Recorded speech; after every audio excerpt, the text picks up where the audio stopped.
getting early stage feedback is incredibly important. That's what I learned over now 4 years. So evaluating what's good for customers, asking them and not being afraid to ask the hard questions. Is that viable? Does it work out? Is it scalable? And do we have a customer base?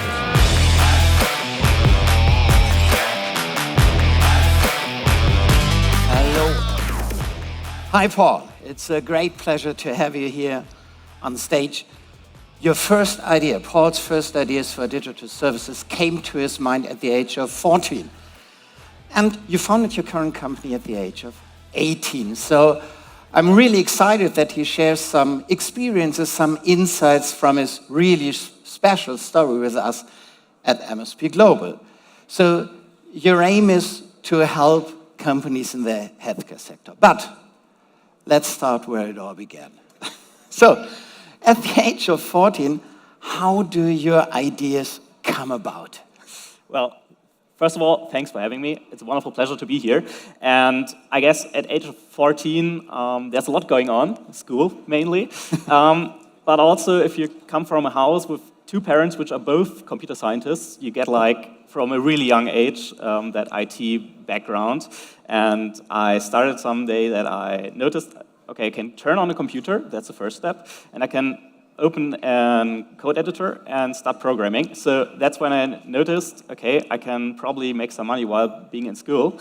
And I saw that a lot of things in the healthcare system in Germany don't really play out nice. There's a lot of paper involved, like in a lot of sectors in Germany, actually.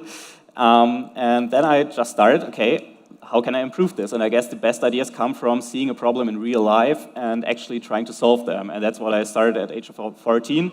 It somehow expanded, and at the age of 18, the minimum legal age in Germany to start a company, I was at the legal entity. I founded the company, and now I got a few company employees, which helped me with that vision while still studying. So yeah, half-time or full-time studying and full-time working. That's a really nice experience. Not a lot of free time involved, but I guess you learn a lot.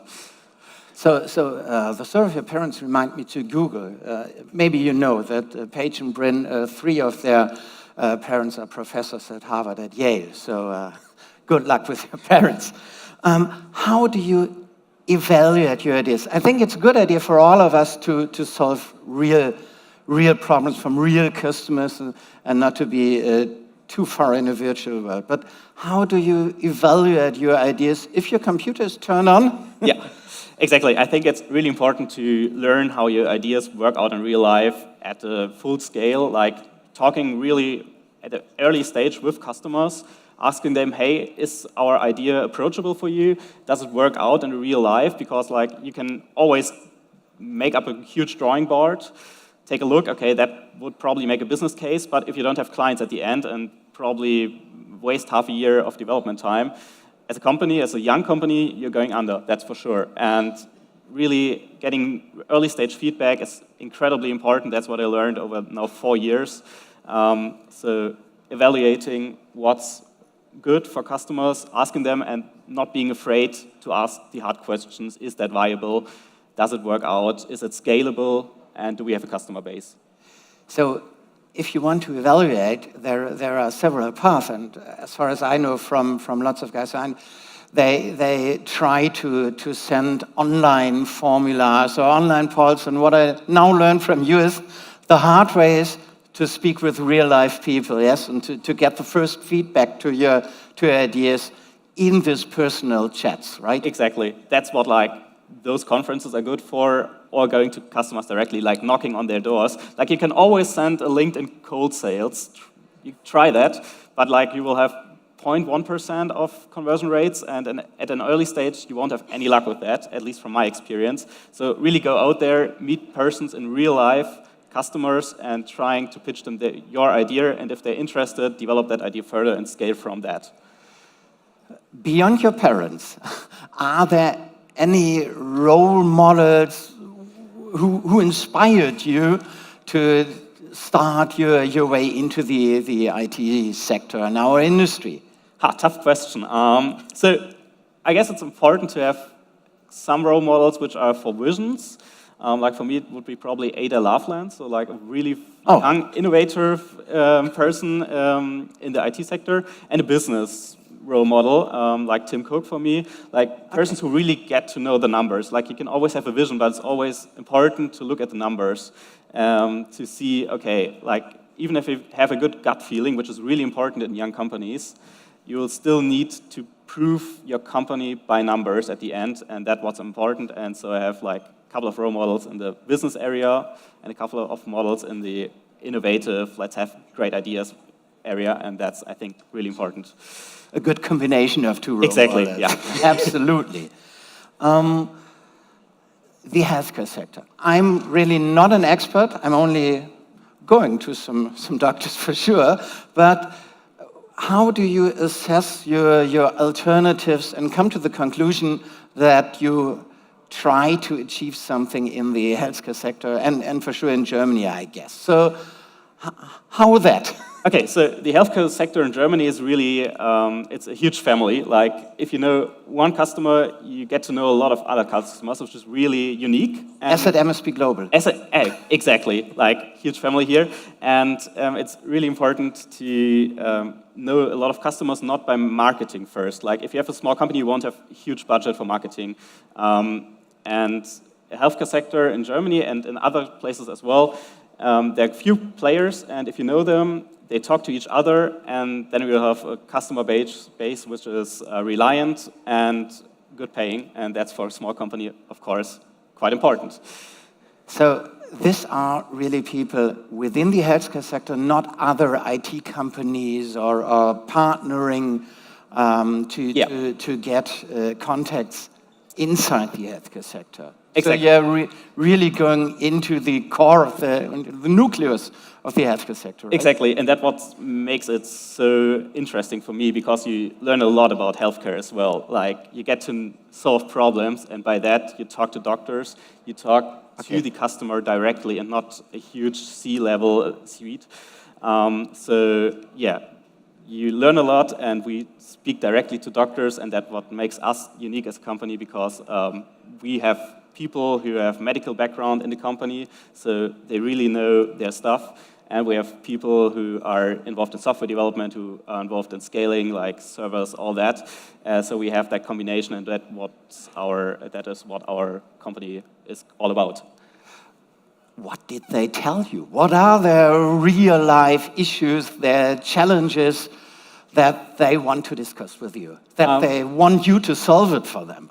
So we have a lot of laws changing right now. Like, there's a huge pressure from the governmental sector to change how healthcare works in Germany. So they approach us, okay, we have this new E-Patientenakte, so basically digital health records, and we need to get them somehow into our old 1999 style system. So please develop something for that and scale it and manage it for us, because we don't have the capacity to do that right now, but we have to do it until next year. So that's what they usually approach us with, and then we help them out, classical managed service provider in that direction then.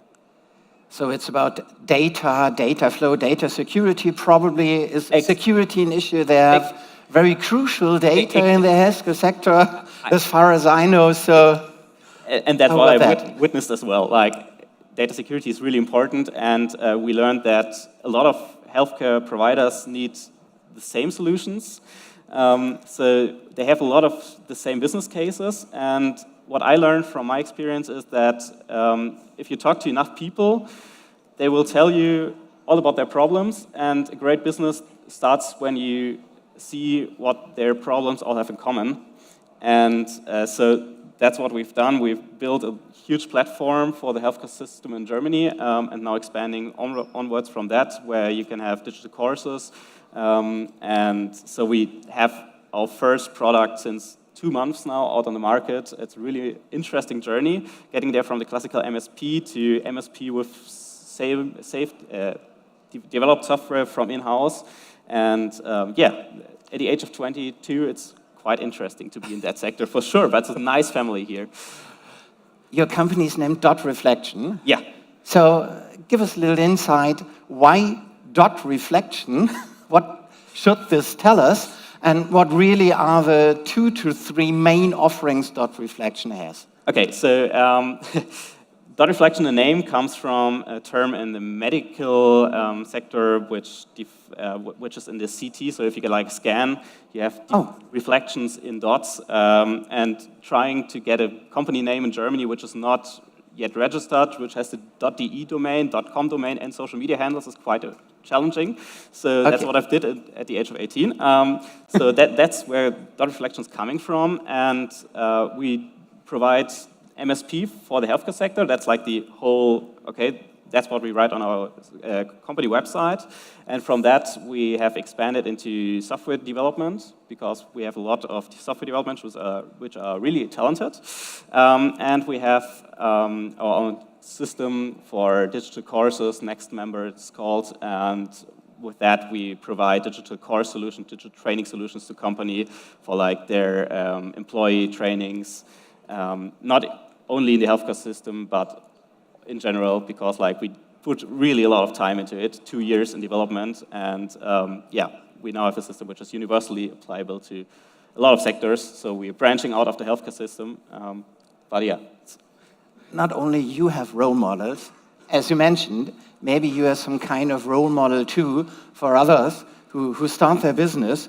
So I guess you started your business with few resources, and not that much employees.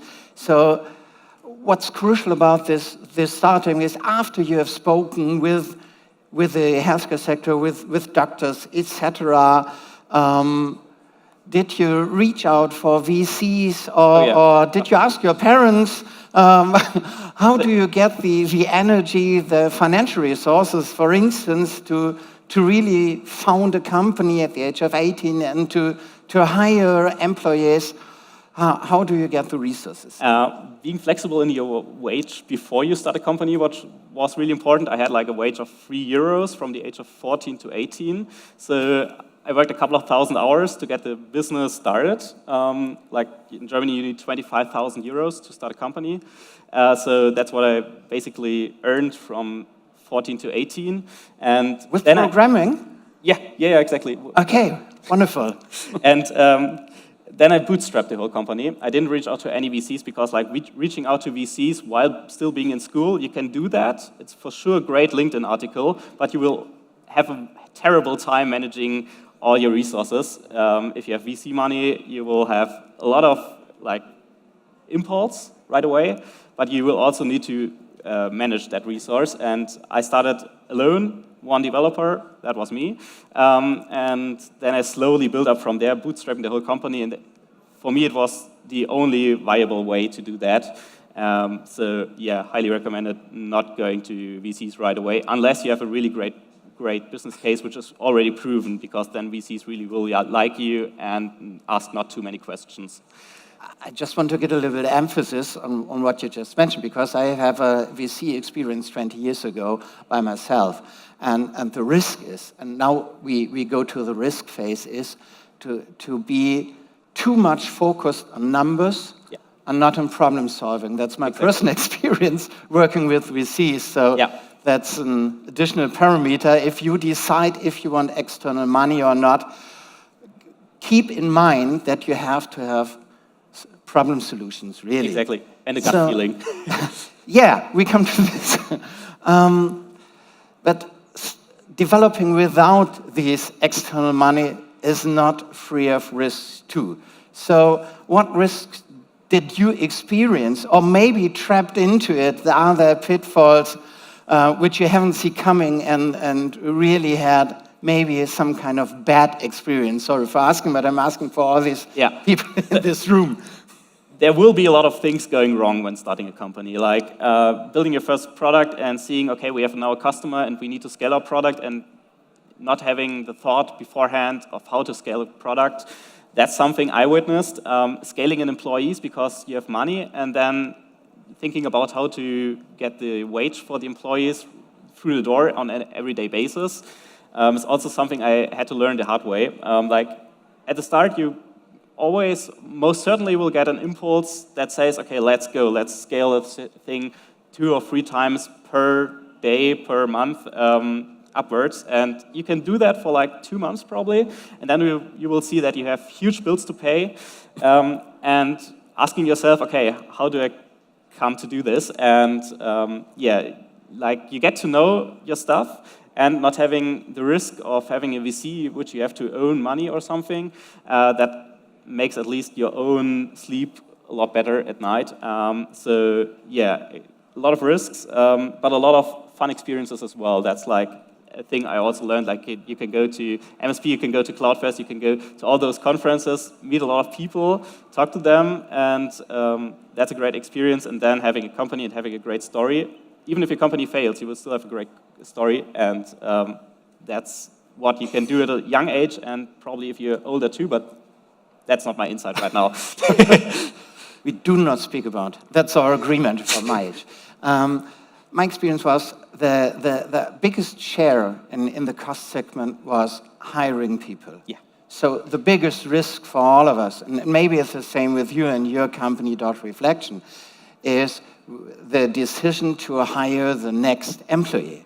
Exactly. And what do you learn from your experience how to make from now on to the future that you probably do the best decision you can make when hiring the next employee? So how do you want to make this decision in the future based on your learnings from the past? I learned in the last 4 years that hiring a person should always be based on past results and not future predictive results. Like, if you want to hire a great software developer, they want security most of the time.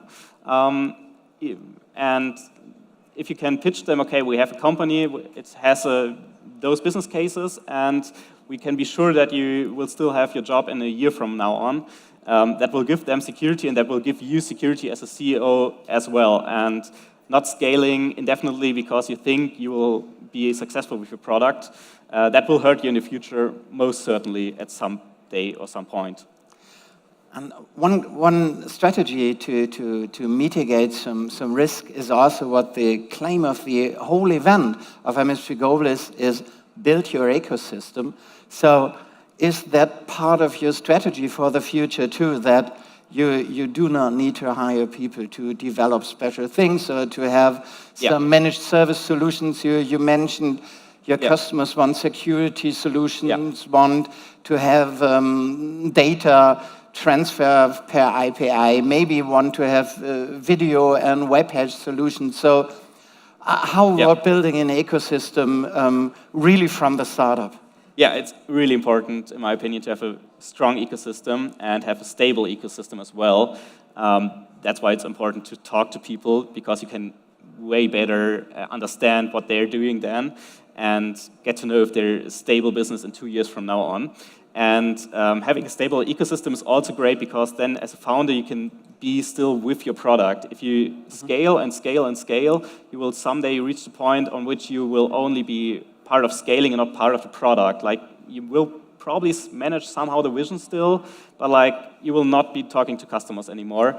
And for me it's really important, so that's why I will be mainly focusing on the ecosystem from now on, and not being all about, okay, how can I get 50 more employees? Because then I won't be associated with the clients anymore, and that's what makes all the fun for me. Even if your hiring decision, you do not rely on predictions, but let's have a view on the future. So share some of your goals for the future, for the next maybe 2 to 3 years for Dotreflection. What do you really are keen to achieve in the next 2 to 3 years? Scaling while not scaling, so hear me out. That really is a question, as with Hamlet. I guess so. To scale or not to scale? Yeah, so my plan and my vision is to scale our products while not scaling our employee base, and scaling our customers while still being personally associated with them. I really like to have the number of the CEOs of the clinics we talk to and work for, the companies we work for, and I will still be trying to keep that in the same position as we are right now, but also, of course, to scale our employees in a manageable way. I would be really grateful for anyone who is helping me out in the finance way, because I'm not a finance guy, but I will be still doing that probably in the next years. So yeah, like growing, but growing in a manageable way. I think that's my key point. And scaling our product. We have now the product on our market. We are incredibly happy with the feedback we got. We're scaling the customer base 2 times per month, so like 200% per month. And let's see how that works out in the future. But the first results look really great, and that's what I'll be focusing on in the next years, for sure. So, if you wrap up all your experiences by now, what are your 2 to 3 main recommendations for everyone in the auditorium who wants to start a new business? Maybe in addition to your current business, you have a great idea and you found a new company, why not? So what are your 2 to 3 main recommendations? Okay, so first of all, look at your schedule. Look at your calendar and see, okay, if you will be doing a new company, if you will be founding a company, you will need some time. Even if you have employees right from the start, you will need to have a basis on what you can build from. So have time, that's the first part. Then have some idea of where you will be going in the next years. You don't need a clear vision. I really like looking at the market and asking them, what do you want to do? So have a vision, but be not over-focused on your vision. Be flexible in that way. And at the last point, have fun. That's the thing for me. Like, get to know people. It's a great community. You will meet a great community here, but you will also have a great start with your customers. And if you talk to them, you will have a great time. You will have great meetings, and that's what's all about for me. And at the end, you will probably have a company which is stable and most likely successful. Thank you very much, Paul. Thank you for having me on stage. Thank you. Bye-bye.